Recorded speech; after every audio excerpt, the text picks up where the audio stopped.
یہ لو پکڑو، پورے 5 لاکھ ہیں۔ رات اس کے کمرے میں گزارو اور صبح ہوتے ہی شور مچا دینا کہ اس نے تمہاری عزت پہ ہاتھ ڈالا۔ نشا نے اپنے منکوح سے جان چھڑانے کے لیے ایک لڑکی کو ہائر کیا تاکہ نیہان بدنام ہو اور وہ اس سے طلاق لے کے اپنے من پسند لڑکے سے شادی کر سکے۔ جانیہ کو بہن کے علاج کے لیے پیسے چاہیے تھے، وہ یہ کام کرنے کو راضی ہو گئی۔ صبح ہوتے ہی نور حویلی میں ایک کہرام مچ گیا اور نشا نے وہیں کھڑے کھڑے طلاق لے لی اور نیہان کا نکاح زبردستی جانیہ سے ہو گیا۔ نیہان جانیہ کو لیے روم میں بند ہوا۔ کیوں کیا یہ سب آپ نے؟ لڑکی چاہے کچھ بھی کر لے، اپنے کردار پہ بات نہیں سنتی۔ وہ یکدم اس کے سینے سے لپٹتے۔ ہسپتال کے ICU کے شیشے کے پار مانیٹر پر چلتی بے ترتیب لکیریں جانیہ کی دھڑکنیں بھی بے ترتیب کر رہی تھی۔ وہ فرش پر بیٹھی گھٹنوں میں سر دیے ہچکیوں سے رو رہی تھی کہ تبھی ڈاکٹر باہر نکلا۔ دیکھے جانیہ، ہم نے عارضی طور پر بلیڈنگ تو روک دی ہے، لیکن اگر صبح تک سرجری کے لیے پورے 5 لاکھ روپے کا انتظام نہ ہوا تو آپ کی بہن کو بچانا ہمارے لیے ناممکن ہو جائے گا۔ ڈاکٹر یہ کوری حقیقت جانیہ کے منہ پر مار کے آگے بڑھ گیا، جبکہ جانیہ فرش پر بیٹھ کر دھاڑے مار مار کر رونے لگی۔ میں 5 لاکھ کہاں سے لاؤں؟ میری تو کوئی دنیا میں ہے ہی نہیں۔ اس کی بے بسی کی آواز پوری راہداری میں گونج رہی تھی۔ بالکل اسی وقت اسی ہسپتال کے VIP وارڈ سے نکلتی نشا کے قدم وہیں ٹھٹک گئے۔ اس کی نظریں فرش پر بیٹھی اس بے بس لڑکی پر پڑیں اور اس کے کانوں نے ڈاکٹر اور جانیہ کی وہ تمام گفتگو واضح طور پر سن لی تھی۔ نشا نور حویلی کی وہ مغرور اور چالاک بہو تھی جو اپنے خوبرو، بااصول اور روبدار شوہر نیہان سے کسی بھی قیمت پر جان چھڑانا چاہتی تھی۔ نشا کو دولت اور آزادی چاہیے تھی، لیکن حویلی کے روب اور نیہان کی بے داغ شخصیت کی وجہ سے وہ خود طلاق مانگنے کی ہمت نہیں کر سکتی تھی۔ اسے نیہان کے دامن پر ایک ایسا داغ چاہیے تھا جو اسے خاندانی اور معاشرتی طور پر تباہ کر دے۔ ڈاکٹر کی بات سنتے ہی نشا کے شاطر دماغ میں ایک خطرناک اور گھناؤنا منصوبہ بنا۔ اس نے ایک لمحہ ضائع کیے بغیر اپنے باڈی گارڈ کو کال کی اور کچھ ہی دیر میں پیسوں کا بندوبست کر کے اسے اپنے قدم جانیہ کی طرف بڑھائے اور ایک بھاری لفافہ اس کے سامنے فرش پر پھینک دیا۔ یہ لو پکڑو، پورے 5 لاکھ ہیں۔ جانیہ نے حیرت، خوف اور ایک انجانی سی امید کے ساتھ اس اجنبی امیر زادی عورت کو دیکھا۔ اس نے کانپتے ہاتھوں سے لفافہ اٹھایا۔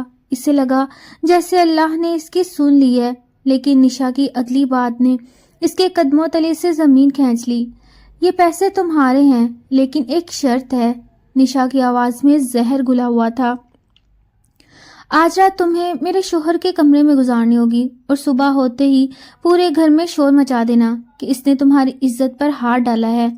جانیہ کے ہاتھ سے لفافہ چھوٹ کر گر گیا۔ اس کا چہرہ مارے خوف کے سفید پڑ گیا۔ اس نے تڑپ کر انکار کرنا چاہا۔ وہ غریب ضرور تھی، لیکن کردار کی سچی تھی۔ مگر اسی پل ICU کی مشین سے ایک تیز پیپ کی آواز ابھری۔ شیشے کے پار اپنی اکلوتی بہن کا پیلا پڑتا چہرہ اور اکھڑتی سانسیں دیکھ کر جانیہ کا دل پھٹنے لگا۔ یہ اس کی عزت کا سودا تھا، اس کی پاکیزگی کی موت تھی، مگر وہ موت کے منہ میں جاتی بہن کے لیے خود کو قربان کرنے پر مجبور ہو گئی۔ اس نے روتے ہوئے وہ لفافہ سینے سے لگا لیا اور اپنی زندگی کی سب سے بڑی غلطی پر دستخط کر دیے۔ رات کا پچھلا پہر تھا جب نور حویلی کے پچھلے دروازے سے جانیہ کو چوروں کی طرح اندر لایا گیا۔ حویلی کی شاہانہ عمارت، اس کا رعب اور وہاں پھیلی سناٹے دار خاموشی جانیہ کے وجود کو اندر تک ڈرا رہی تھی۔ وہ ہر قدم پر کانپ رہی تھی۔ نشانی سے دوسری منزل پر بنے ایک عالی شان دروازے کے سامنے لا کھڑا کیا اور سرد لہجے میں سرگوشی کی۔ یہی ہے نیہان کا کمرہ، اندر جاؤ اور یاد رکھنا لڑکی، صبح ایسا ہنگامہ ہونا چاہیے کہ نیہان زندگی بھر کسی کو منہ دکھانے کے قابل نہ رہے۔ اگر تم نے کوئی چالاکی کی تو اسپتال میں پڑی تمہاری بہن کا علاج وہیں رکوا دوں گی۔ نشا یہ دھمکی دے کر وہاں سے چلی گئی اور جانیہ کو اس اندھیری کھائی کے کنارے اکیلا چھوڑ گئی۔ جانیہ کے کانپتے برف جیسے ٹھنڈے ہاتھوں نے دھیرے سے دروازے کا ہینڈل گھمایا۔ کمرے میں گھپ اندھیرا تھا اور صرف کھڑکی سے آتی چاندنی فرش پر پڑ رہی تھی۔ بیڈ پر وہ شخص گہری نیند سو رہا تھا جس کی تباہی کا سامان وہ بن کر آئی تھی۔ جانیہ نے ڈرتے ڈرتے اندر قدم رکھا اور دروازہ آہستہ سے لاک کر دیا۔ اس کی آنکھوں سے آنسو مسلسل بہہ کر اس کے گالوں کو بھگو رہے تھے اور دل اتنی زور سے دھڑک رہا تھا جیسے پسلیاں توڑ کر باہر آ جائے گا۔ وہ دروازے کے ساتھ ہی زمین پر بیٹھ گئی اور گھٹنوں میں منہ دے کر خاموشی سے رونے لگی۔ وہ نہیں جانتی تھی کہ یہ رات ختم ہونے پر جو صبح طلوع ہوگی وہ نور حویلی اور اس کی اپنی زندگی میں کیسا طوفان اور کیسا کہرام لانے والی تھی۔ نور حویلی کی بلند و بالا دیواروں پر جب صبح کی پہلی کرن نے دستک دی تو وہ اپنے ساتھ ایک ایسا طوفان لے کر آئی تھی جس نے اس خاندان کی بنیادوں کو ہلا کے رکھ دینا تھا۔ کمرے کے ایک کونے میں فرش پر سمٹی جانیہ کی آنکھیں رات بھر کی گری اور زاری سے سوج کر سرخ ہو چکی تھیں۔ وہ بار بار بیڈ پر سوئے ہوئے اس شخص کو دیکھتی جو بے خبری گہری نیند میں تھا۔ وہ نہیں جانتی تھی کہ یہ خوبصورت اور رعبدار انسان کون ہے، مگر وہ یہ ضرور جانتی تھی کہ چند لمحوں بعد وہ اس کی زندگی بھر کی کمائی ہوئی عزت کو خاک میں ملانے والی تھی۔ جانیہ کے ہاتھ کانپ رہے تھے اور دل میں ایک عجیب سی ہلچل مچی تھی۔ اسے اپنی بہن کا معصوم چہرہ یاد آیا جس کی زندگی کا دار و مدار اس گھناؤنے کھیل پر تھا۔ باہر راہداری میں نشا کے قدموں کی چاپ سنائی دی جو جانیہ کے لیے اشارہ تھا کہ اب اسے اپنا کام شروع کرنا ہے۔ جانیہ نے ایک لمبا سانس لیا، اپنی آنکھیں بند کیں اور پورے کمرے میں اس کی چیخیں گونجنے لگی، ایسی چیخیں جن میں درد بھی تھا اور جھوٹ کی وہ کسک بھی جو اس کی روح کو چھلنی کر رہی تھی۔ چند ہی لمحوں میں نور حویلی کے دور و دیوار بیدار ہو گئے۔ ملازموں کی بھاگ دوڑ اور گھر والوں کی حیرت زدہ آوازیں کمرے کے باہر سنائی دینے لگیں۔ نیہان جو ایک گہری اور پرسکون نیند میں تھا ان چیخوں کی آواز پر ہڑبڑا کر اٹھا۔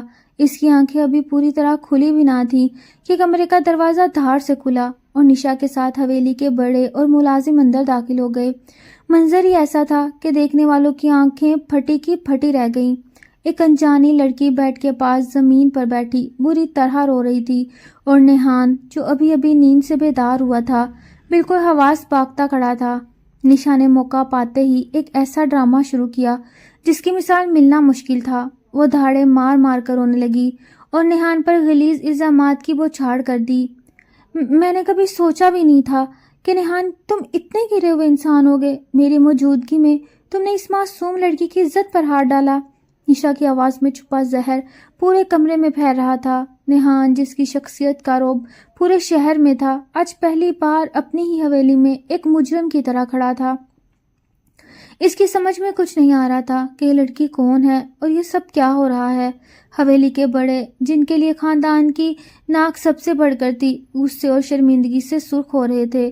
نشا نے وہیں کھڑے کھڑے میڈیا اور پولیس کا خوف دلا کر نیہان سے طلاق کا مطالبہ کر دیا اور حویلی کے بڑوں نے خاندان کی رسوائی سے بچنے کے لیے نشا کو روکنے کی کوشش کی، لیکن وہ طلاق نامے پر دستخط لے کر ہی ٹلی۔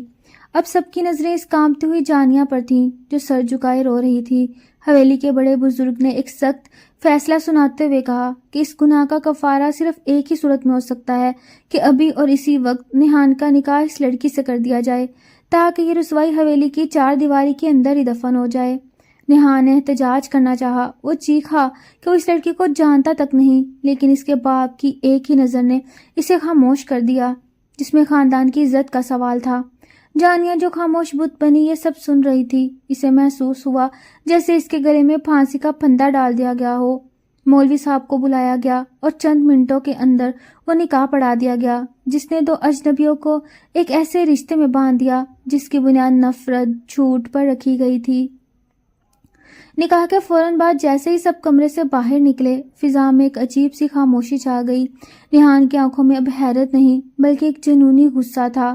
اس نے ایک جھٹکے سے جانیہ کا بازو تھاما اور اسے گھسیٹتا ہوا کمرے کے عین وسط میں لے آیا۔ اس کی گرفت اتنی سخت تھی کہ جانیہ کے منہ سے ایک سسکی نکل گئی۔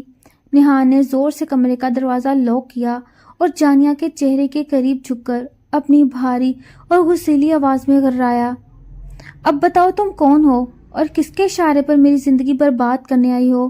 جانیہ کی دھڑکنیں رکنے لگیں۔ وہ اس شخص کی آنکھوں میں چھپی نفرت دیکھ کر لرز اٹھی تھی۔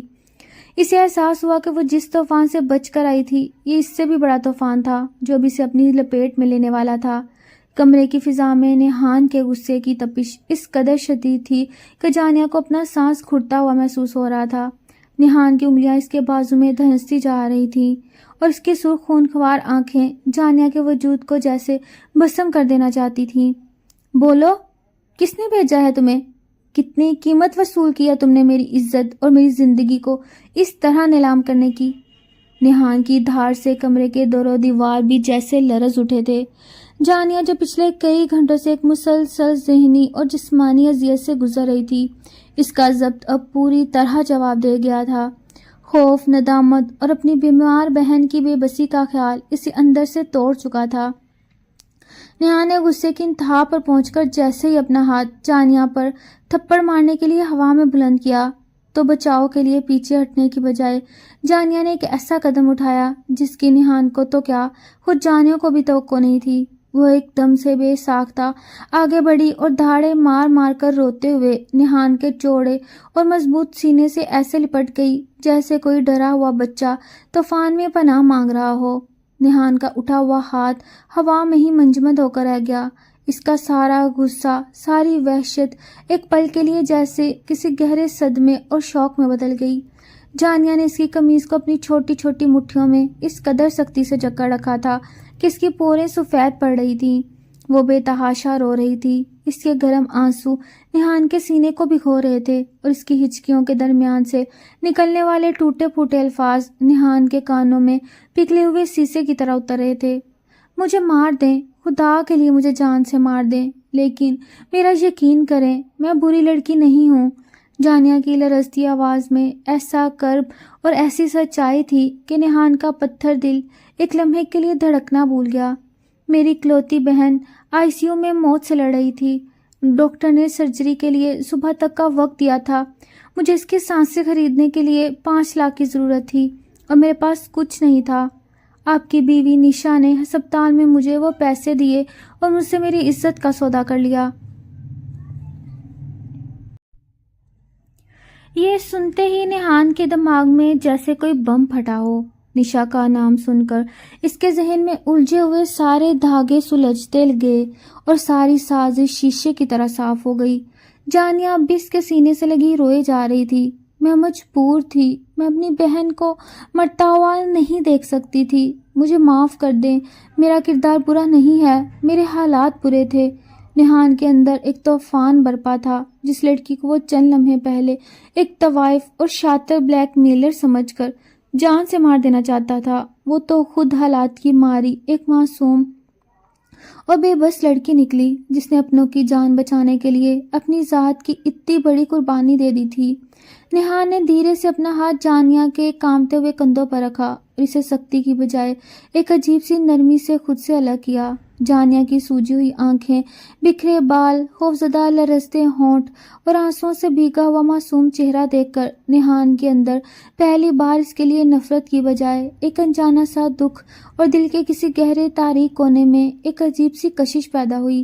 کمرے میں اب صرف جانیہ کی سسکیوں کی آواز تھی اور نیہان اسے یکٹک دیکھے جا رہا تھا۔ اس کی آنکھوں میں اب وہ خونخوار غصہ نہیں تھا بلکہ گہری الجھن تھی۔ ایک سوال تھا کہ جو لڑکی اس کے ماتھے کا کلنک بن کر آئی تھی وہ اتنی پاکیزہ اور مظلوم کیسے ہو سکتی ہے؟ نور حویلی کی وہ صبح ایک عجیب سی بوجھل خاموشی لے کر آئی تھی۔ نیہان جان چکا تھا کہ جانیہ مجرم نہیں بلکہ نشا کی ایک گھناؤنی سازش کا شکار ہونے والی مظلوم لڑکی ہے، لیکن حویلی کے بڑوں کے سامنے وہ فوراً یہ سچ بول نہیں سکتا تھا کیونکہ اسے ٹھوس ثبوت چاہیے تھے، اور وہ یہ بھی جاننا چاہتا تھا کہ نشا کے پیچھے اور کون کون اس سازش میں شامل ہے۔ اسی لیے کمرے سے باہر قدم رکھتے ہی نیہان نے اپنے چہرے پر ایک سرد اور بے رحم نفرت کا ماسک چڑھا لیا۔ ناشتے کی میز پر حویلی والوں کی نظروں میں جانیہ کے لیے حقارت اور طعنوں کے تیر تھے۔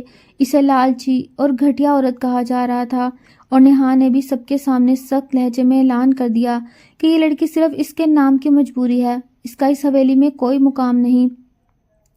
جانیہ نے خاموشی سے سر جھکائی یہ ساری ذلت سہی کیونکہ وہ جانتی تھی کہ دنیا کی نظروں میں وہ واقعی ایک مجرم تھی، لیکن جیسے ہی وہ دونوں واپس اپنے کمرے کی چار دیواری میں آئے تو فضا کا رنگ یکسر بدل گیا۔ کمرے کا دروازہ بند ہوتے ہی نیہان کی آنکھوں سے وہ درندگی اور وحشت غائب ہو گئی۔ وہ بھی سنجیدہ تھا مگر اس کے رویے میں کل جیسی درندگی نہیں تھی۔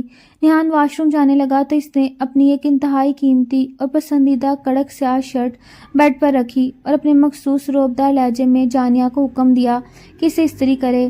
جانیہ جو پہلے اس کے روب سے صحیح سہمی ہوئی تھی جلدی سے استری پکڑ کر شرٹ پریس کرنے لگی۔ اس کا دھیان ہسپتال میں اپنی بیمار بہن کی طرف بھٹک گیا اور وہ یہ بھول ہی گئی کہ استری کا درجہ حرارت فل پر ہے۔ اچانک ایک تیز جلنے کی بو کمرے میں پھیلی اور جانیہ کے ہوش اڑ گئے۔ شرٹ کے عین درمیان استری کا سائز کا ایک بڑا سا سوراخ ہو چکا تھا اور کپڑا بری طرح جل کر سکڑ گیا تھا۔ جانیہ کی تو جیسے جان ہی نکل گئی۔ اب تو یہ مجھے کچا چبا جائے گا۔ اس نے وحشت زدہ نگاہوں سے واش روم کے بند دروازے کو دیکھا۔ مارے خوف کے اس کے ہاتھ پاؤں پھول گئے اور اس نے جلدی سے وہ جلی ہوئی شرٹ گول مول کر کے صوفے کے پیچھے پھینک دی اور خود استری بند کر کے ایسی معصوم بن کر کھڑی ہو گئی جیسے کچھ ہوا ہی نہ ہو۔ چند منٹوں بعد واش روم کا دروازہ کھلا اور نیہان تولیے سے اپنے گیلے بال خشک کرتا ہوا باہر آیا۔ اس کے بکھرے بال اور چہرے پر موجود پانی کے قطرے اس کی روبدار شخصیت کو ایک عجیب سی دلکشی دے رہے تھے۔ جانیہ نے جلدی سے نظریں جھکا لی کیونکہ اس کی ہمت نہیں تھی کہ وہ نیہان کو دیکھ سکے۔ نیہان نے بیڈ پر نظر دوڑائی اور اپنی شرٹ غائب پا کر ماتھے پر بل ڈالتے ہوئے پوچھا، میری شرٹ کہاں ہے؟ جانیہ کی دھڑکنیں سینے سے باہر آنے لگیں۔ اس نے ہکلاتے ہوئے جواب دیا، وہ مجھے ملی ہی نہیں، شاید آپ نے الماری سے نکالی ہی نہیں تھی۔ نیہان کی کابی نگاہوں نے جانیہ کے پسینے سے بھیگے چہرے کو بغور دیکھا اور پھر اس کی نظر اچانک صوفے کے پیچھے سے جھانکتے ہوئے سیاہ کپڑے کے ایک جلے ہوئے ٹکڑے پر جا پڑی۔ کمرے میں ایک جان لیوا خاموشی چھا گئی۔ نیہان دھیمے قدموں سے چلتا ہوا صوفے کے پاس گیا اور اس نے جھک کر وہ جلی ہوئی شرٹ باہر نکال لی۔ شرٹ کا حشر دیکھ کر نیہان نے گہرا سانس لیا اور پھر اپنی سرد اور گہری آنکھوں سے جانیہ کی طرف دیکھا جو اب ڈر کے مارے دیوار کے ساتھ لگ کر آنکھیں بند کیے اپنی موت کا انتظار کر رہی تھی۔ مگر خلاف توقع نیہان کے لبوں پر غصے کی بجائے ایک دبی دبی سی انتہائی دلکش مسکراہٹ ابھری۔ اس مغرور اور سخت گیر انسان کو اس بھلکڑ اور معصوم لڑکی کی اس بچکانہ حرکت پر پہلی بار اپنے دل کے تاروں میں ایک عجیب سی گدگدی محسوس ہوئی۔ نور حویلی کی گھٹن زدہ فضا میں آج جانیہ کے لیے جیسے ٹھنڈی ہوا کا ایک جھونکا آیا تھا۔ صبح سویرے یہ ہسپتال سے ڈاکٹر کی کال آئی تو جانیہ کے کانپتے ہاتھوں سے فون گرتے گرتے بچا۔ ڈاکٹر نے خوشخبری سنائی تھی کہ اس کی چھوٹی بہن کی سرجری بالکل کامیاب رہی اور اب وہ خطرے سے باہر ہے، اس کی جان بچ گئی تھی۔